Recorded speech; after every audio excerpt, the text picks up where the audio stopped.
Hello, everyone. It is time for my disclaimer. The views of the guest may not represent those of the station or the host.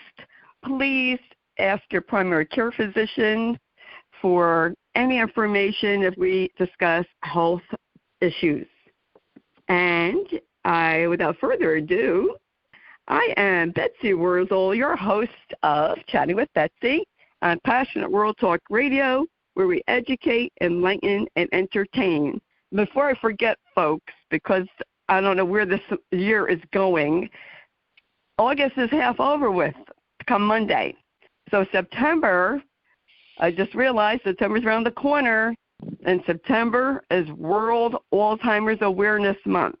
So I'm starting now to put my public service announcement out there, not that those who have lived with it or live with it need a month. We know it every day, 24/7. But it is for you, the public. And I just want to tell you, the audience, please educate yourself about Alzheimer's.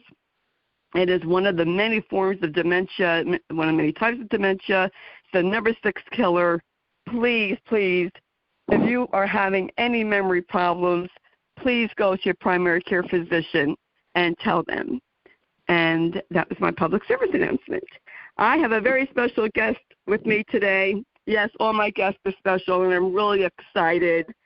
I do get excited with every show. I can't help it. With me today is Rebecca Jeffries, who is a very special person. I just met her, just talked to her Monday. She's author of You Were Made for This. Is that correct? I can't read my own handwriting. That's correct. That's correct. Thank you. Finding courage and intuition for raising a child with autism. This book is available on Rebecca Jeffries' website, which we will give. Rebecca is a mom of a young man with autism, something we have in common. And Rebecca is a staff member at Champion Autism Network that trains businesses nationally how to be accepting, supportive, and welcoming to autism families. Rebecca has been a guest on numerous podcasts, and she is a guest writer for online magazines and was recently featured in the Grand Strand magazine. Rebecca also writes autism travel blog for visitmyrtlebeach.com. And Rebecca has a podcast called The CareTakers. Now, what I want to tell you, folks, is what a small world this is. I interviewed Betsy Wurzel, who is the founder of Champion Autism Network, back in the end of May, with Julie Ellis, who is public relations manager of Myrtle Beach, Visit Myrtle Beach, South Carolina. And I interviewed Becky again last month, but that show's not out yet. But the one with Becky Large and Julie Ellis is out. And this is why you need to subscribe to Chatting with Betsy, because you never know who I'm going to have on. And, yes, I do toot my own horn, because Champion Autism Network is a phenomenal resource for families who have someone with autism in it. And I want to welcome Rebecca Jeffries to Chatting with Betsy. Thank you. I'm so excited to be talking with you. And I love how our little autism world is just shrinking. We're all supporting and holding each other up. It's wonderful. Yes. And I have to tell the audience, we never know how our ripples travel or who's reading about us. And you saw my name on the Champion Autism Network website, and you contacted me. And I was like, yeah, I'll interview you. Looked at your book, and I was like, of course, because I love to hear stories from people who have taken what they might consider an unfortunate circumstance, depending on your perspective, but became an advocate. And you became an advocate. And I would like for you to tell us, Rebecca, what motivated you to write your book? Oh, well, I have been a classical flutist for majority of my life. I'm in my 50s now, and I started playing at age 10. And my career started when I was 15, and that was just always the direction I was heading, was to play professionally and teach. But in my 30s, I had my son, which I was really enjoying being a mom. And so I was cutting back on my workload and taking care of him. And then as he got older, I went back into music, and then COVID hit. And I suddenly found myself pretty much out of work. All of my concerts had been canceled. The teaching situations had gotten very difficult. Trying to teach over Zoom is next to impossible. It's really difficult to engage with your student over a video screen. And so I decided to just pull away from music completely, which actually I was really ready to do that at that point in my life. I wanted to focus on something different. I wanted to be able to serve other people. But I didn't know what direction to go. So I hired a life coach, and he spent some time with me and gave me some advice and just got me thinking about things, basically. And we came up with the idea of writing the book as a way to start introducing me as an advocate and as a supportive mom and someone who has been there and understands the challenges that other autism moms have to face. And yes, that is a wonderful topic and a need for advocacy, because back when my son is 38, so when I was starting, there really wasn't a whole lot of information. Right. Josh was 38, so I'm going to say 38 years ago. Right. I can't believe That's it. Right. I knew, it's something that it's hard to explain to people, Rebecca, that when you as a mom know something is amiss with your child, right, and nobody will believe you, it's so frustrating. Did you encounter that? All the time. I remember when my son was 3, he would be in his room by himself just weeping. There was nothing that triggered him. It wasn't like a toy broke or he hurt himself. He would just spontaneously start crying. And so I took him to the pediatrician, and he had nothing for me. He couldn't figure it out, and since he couldn't figure it out, he pretty much dismissed us. And we had problems with food allergies. The same doctor, again, dismissed us. He's like, well, he just got a little bug, as this kid is vomiting massive amounts of mucus. I'm like, I don't think it's a bug. So I tried changing doctors. The next one was better, but her support was, we'll support you in any way that you need. So she was just a cheerleader. She didn't really have any information to help me. Still, again, no sense of direction, no advice for where to seek help for him. So it was extremely frustrating in those early years, because by the time we hit school, we didn't know what to tell the teachers. We were just waiting to see what the teachers said, see what they noticed. And they noticed things, but they didn't have answers either, and that's not really their place to do that anyway. Right. So, yeah, so much frustration. And it's gotten better, but definitely back in your son's early years, there's practically nothing.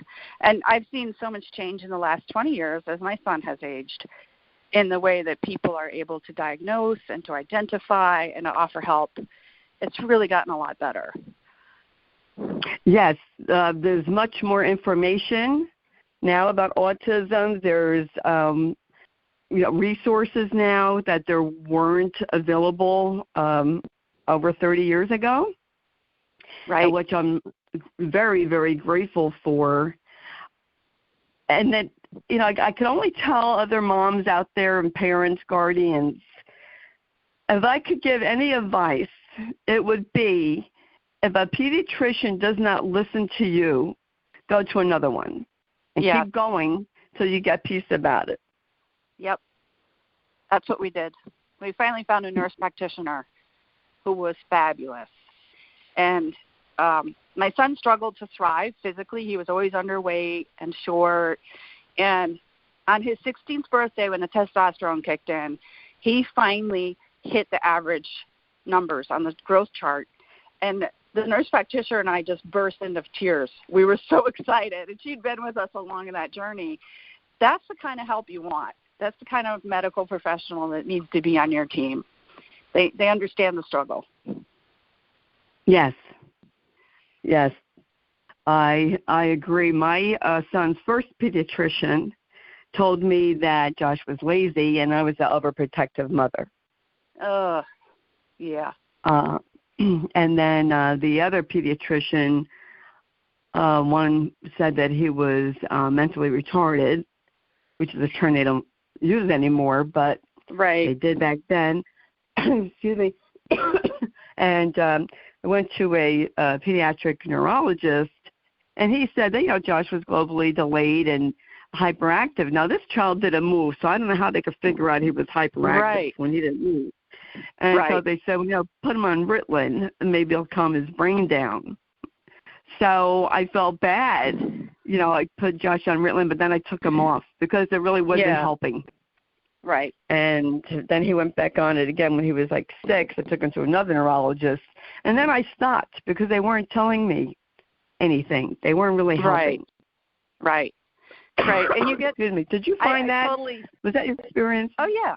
Yeah, it was. It was my experience a whole lot. I mean, we tried finding psychiatrists who would help, psychologists, and they weren't helpful at all. I really admired one therapist who met with him when he was about 10, and she said, this system won't work for him. He's just not programmed for this kind of therapy. And I really respected her for telling us that, because the others were happy to take our money even though there was no progress. And of course. Yeah. Yes. Sure, I'll take your $175. Yeah, thank you. Exactly. So, we get that question a lot. Does he have a therapist? And we're always like, no, because we know from experience that that's not a good fit for him. And unfortunately, you have to kind of strike out a lot before you find what helps. And I wish that wasn't the case. Yeah, well, when Josh was, let's see, was he in 8th grade? I want to say 8th grade. Could be 8th or 9th grade. We took him to a group. It's like a group therapy for social skills. Yeah. To have the social skills, because our kids don't know how to read social cues. Right. If someone's being, sarcastic or trying to get them into trouble. Now, Josh can learn that in one setting, but he has trouble transferring to another setting. Right. Of what he knows. Does your son have that difficulty? He does not so much now, but it used to be, a big problem for him. Like, he also went to a social skills class that was held at a gym. And the reports we would get would be positive, but he couldn't apply it to outside of the gym. Yes, what exactly. This is the rules for this space. That doesn't apply to that over there. That's a totally different thing. So, yeah, that was a struggle. Yes, and what I know this might sound terrible, but it made me feel good about that group and the parents there. We all had thought the same, and one of the parents was a psychologist. And she said that she was on anti-anxiety and antidepressants because she couldn't handle her son. And I was like, okay, you're a psychologist, and if you can't handle it, what's that say for the rest of us? Right. But when it's your own child, just like, with any nurse or doctor, when it's your own family member, it's quite different. Right.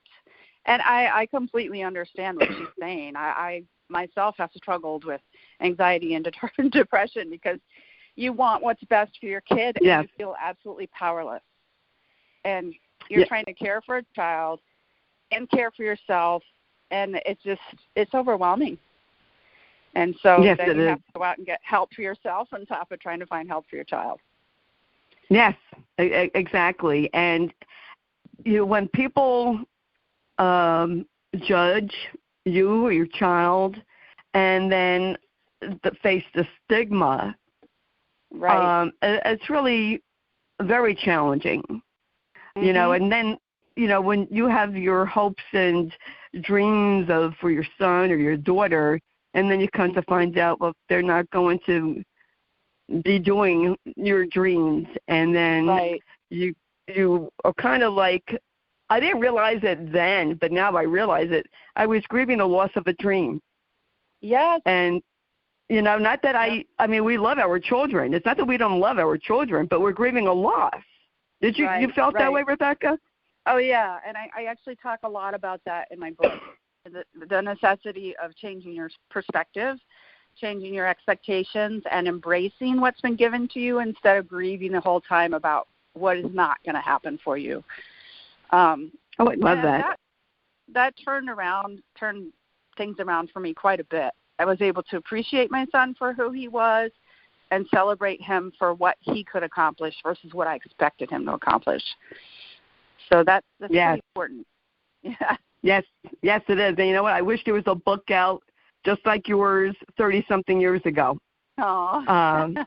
I could have used to have read that from word to word, because there really wasn't anything, you know, to read back then, or there was no one to talk to even, and no support from family members.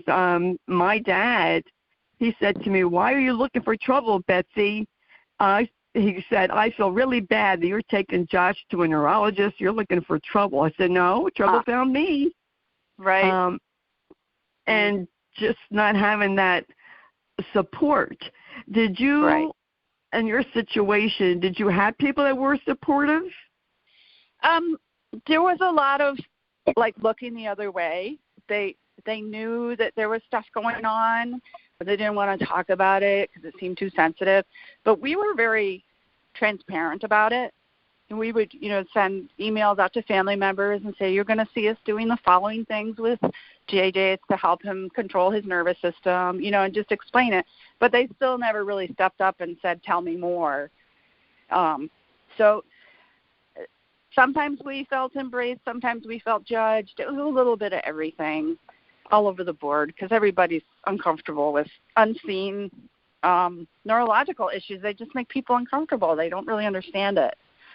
That's true. That's very true. From autism to Alzheimer's, I can tell you that. You get a diagnosis of Alzheimer's, you'll see friends and family run like cockroaches. We're just, I mean, if we're not exposed to it, it's hard to have the sudden empathy for that big change. So the person isn't who they used to be. It's hard stuff. Right. Yeah. That's exactly right.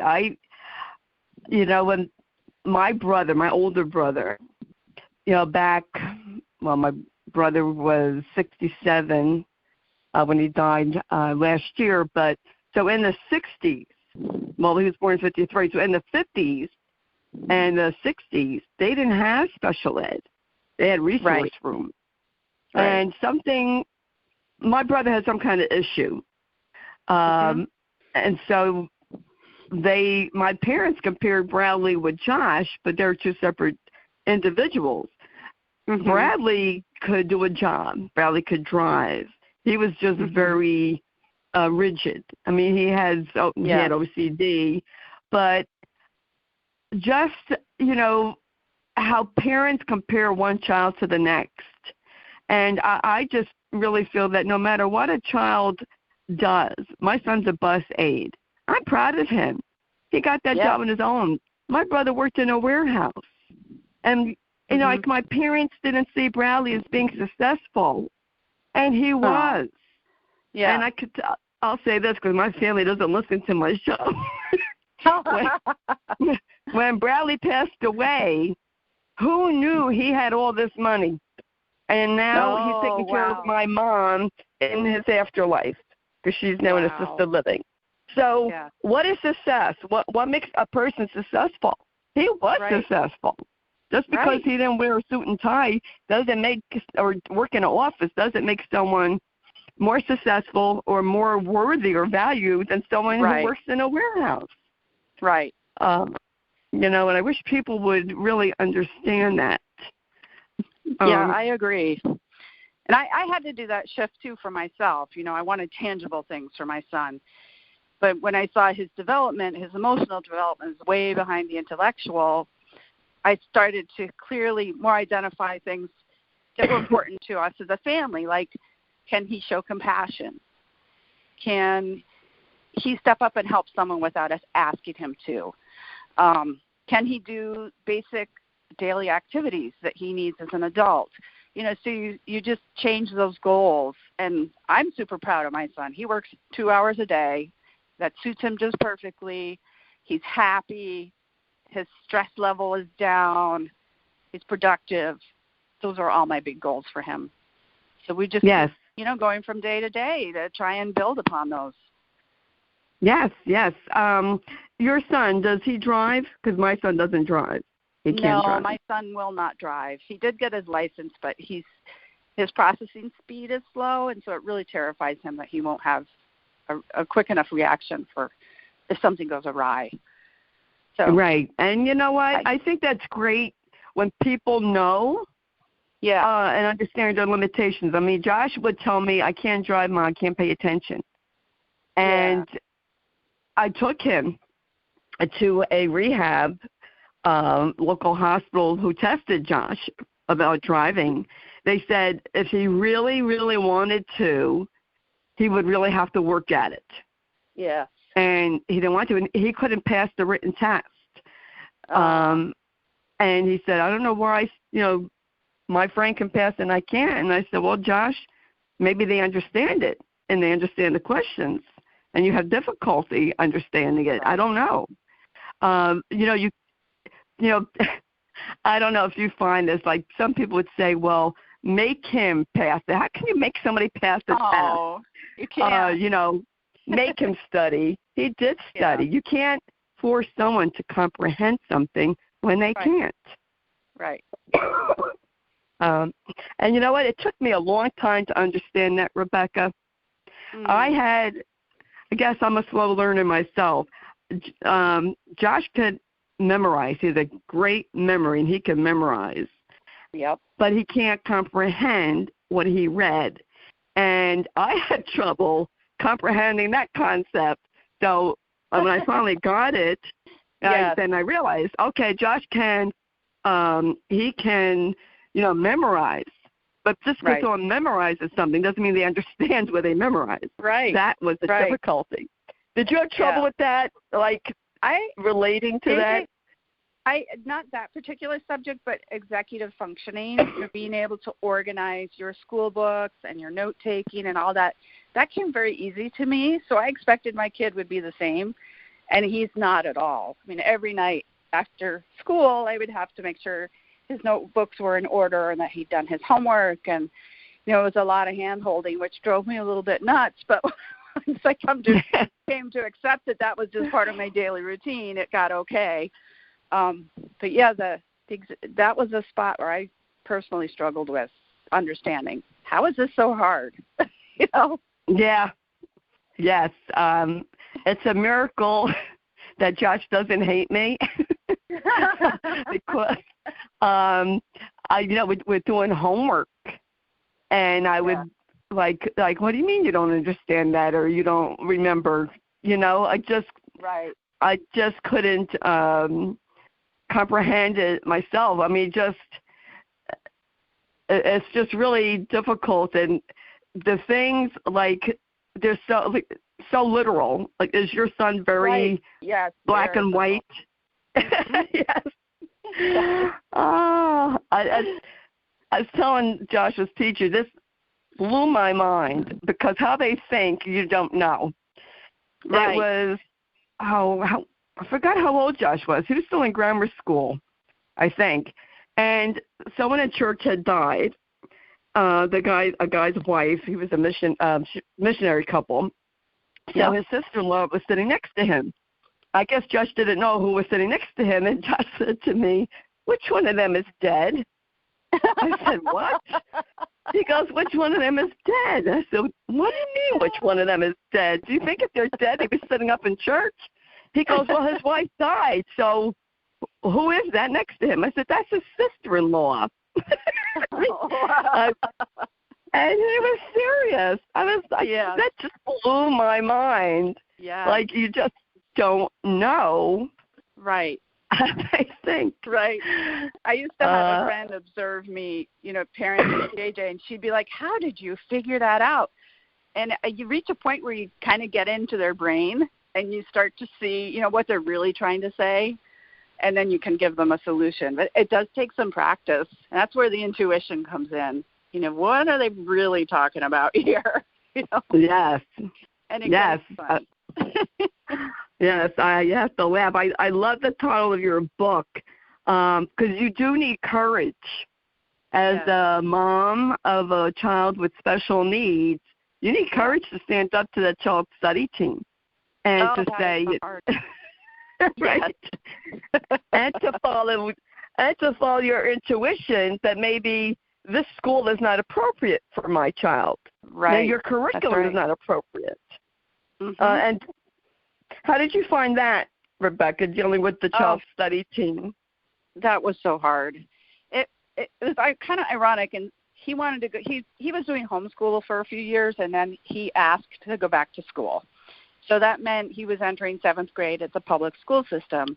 And I had heard from the community that the special ed department there was fantastic, and so we enrolled him, and they were fantastic, absolutely fantastic.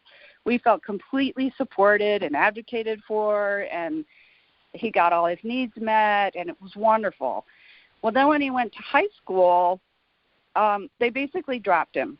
They're like, well, he did so well in junior high. He doesn't need help here.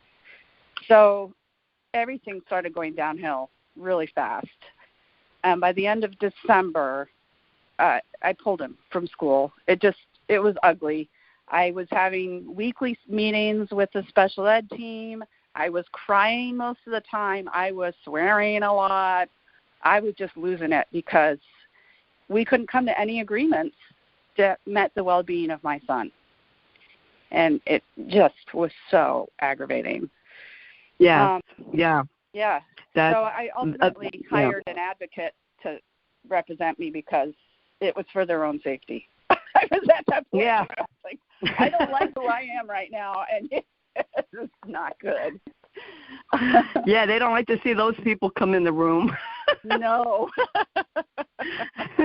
They don't, and they don't like to hear, I'm going to sue you if you don't do what I say. I had that. When Josh was in middle school and he was going to go to high school, I didn't want him going to the local high school. And at that time I had was in a support group, and I found out about a special private ed school. And, I can't speak for everyone's school system, but I could tell you where I live, they're not going to tell you anything that costs them money. It's all about money. I face not that about, too. Yeah, not about your child's well-being. And so I found out on my own, and because they took away Joshua's services after 4th grade. They took everything away from him. And I said, you know what, you wasted enough of his time, and he's 13, and he's not going to that high school because he's not going to have a nervous breakdown on me. There's no way. Is he going there? And I said, here's where I want you to go. Send him, and if you don't, I will sue you. And thankfully, they realized he needed to go there to a special ed high school. But you know what? It's all, people hear me all the time talk about you have to be an advocate.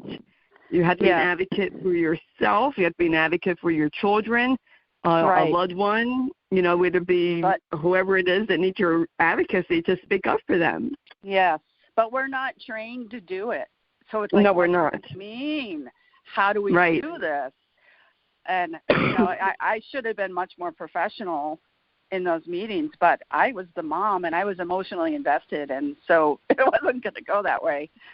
So that's why I really needed a professional to come in and speak for me. And she did ultimately help us get him out of that high school and into a therapeutic school. And then life was so sweet for high school. It was wonderful. When you've got people in alignment with you, it can just be wonderful. Yes. Yep. I agree. Josh was 7th and 8th grade teacher. He had the same teacher for both when he was in middle school, and she needed to retire. She was burnt out. Yeah. You could tell she was burnt out. And I can understand that. I'm not judging her. I understand it. But you know what? When a parent asks you a question, and don't give a snide remark. Just, we as parents who don't know, okay, we don't know about autism or cognitive disability. We're trusting the child study team to do what's best for our child, right? Because we feel they know better than we do, but sometimes they don't. And this is where you're right, Rebecca. We have to follow our intuition. Right. Definitely. Yes, absolutely. I definitely agree with that. This reminds me of one day my son he'd had a really bad day, and they sent him home early, and I picked him up, and he says, "Are you mad at me?" I was like, "Why would I be mad at you?" He said, "Because I didn't behave well at school, and they're sending me home." And he was expecting like a typical parent reaction, like, "Oh, go to your room, you're grounded, blah, blah, blah." And I was like, "Honey, I just want you to come home and de-stress and, get yourself centered again and relax. And let's find that happy spot again." And he just was kind of shocked.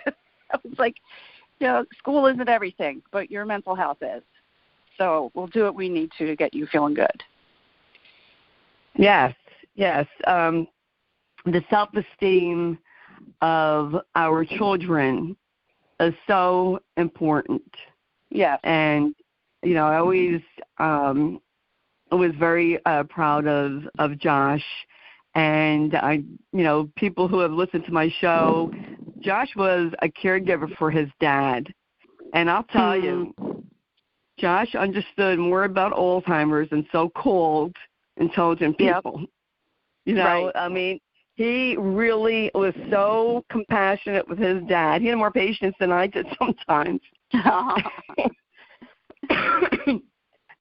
And he's very compassionate, and I'm proud of him. I'm proud, that the person that he is, and it's really unfortunate when grandparents are ashamed. And I feel like my parents were ashamed of Josh. Yeah. And that's really sad, and that's their loss, because he's a great human being. He's a great kid. Right. Of course, I'll always refer to him as a kid, but it's very hurtful for the child, no matter how old they are, to know that their grandparents are not proud of them. Right. So I'm going to get on my soapbox here. If you are a grandparent of a grandchild with special needs, be proud of them. Be proud of who they are.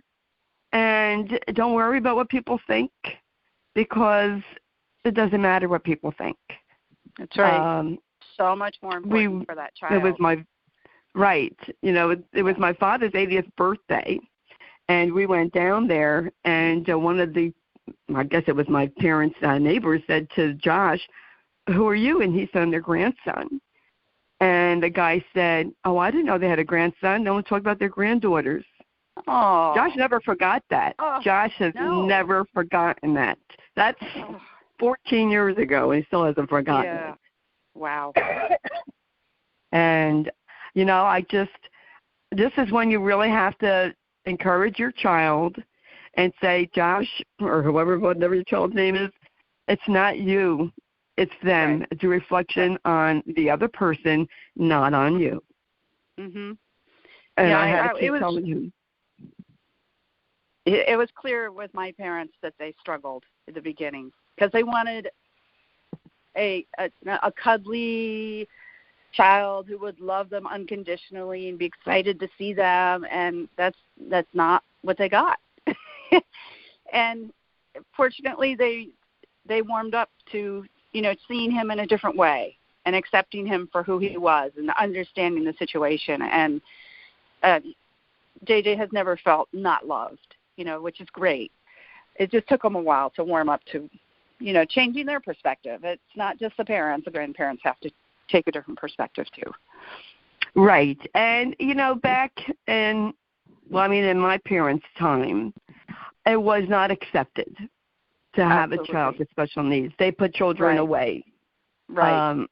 So it was, difficult for them.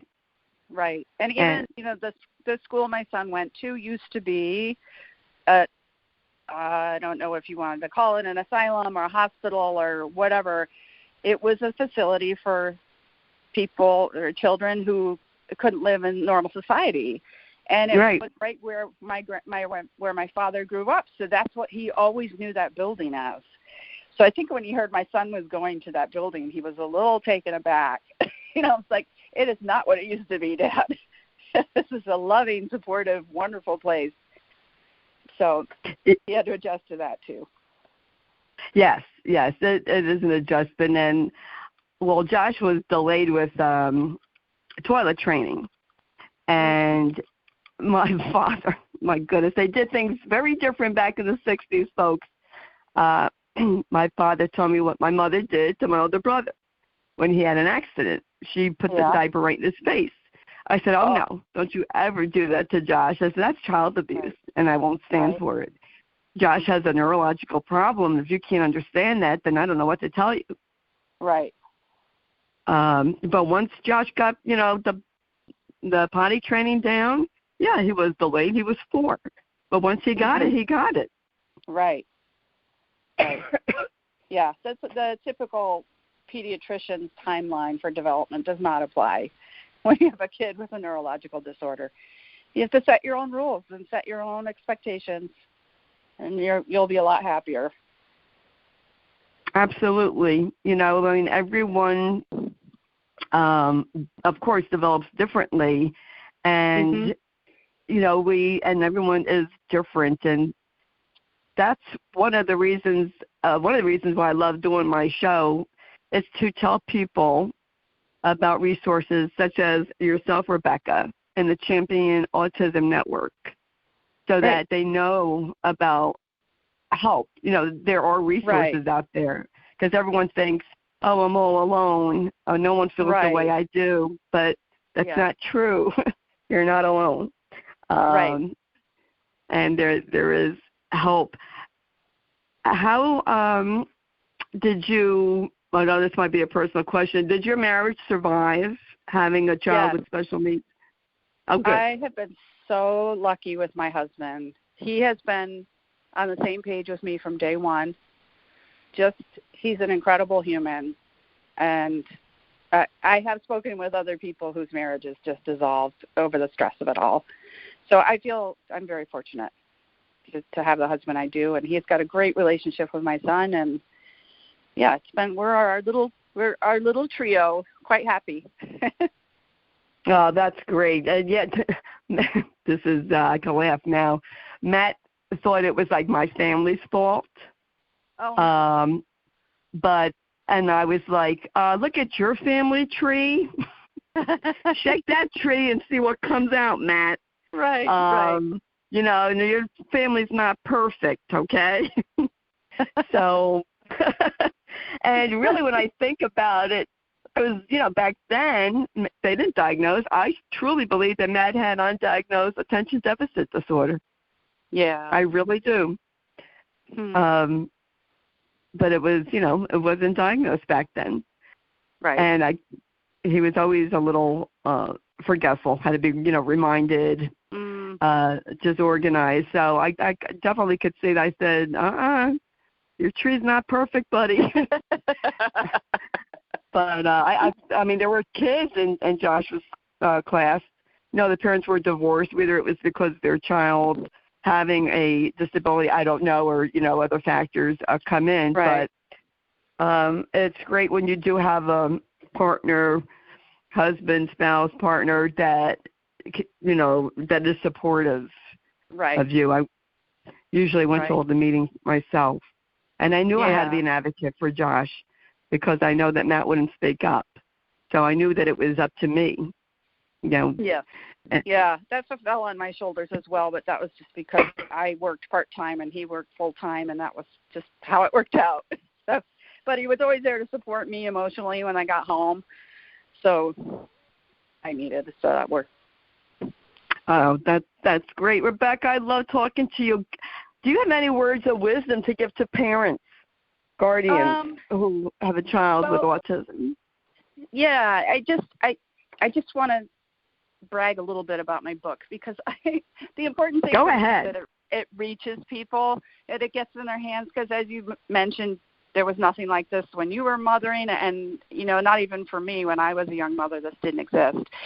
So as my son has now aged and I'm able to reflect back, I put this together with the moms in mind, and really stressing the need of self-care and the importance of it, and prioritizing it, and understanding that we're not good helpers for our children if we can't take care of ourselves first.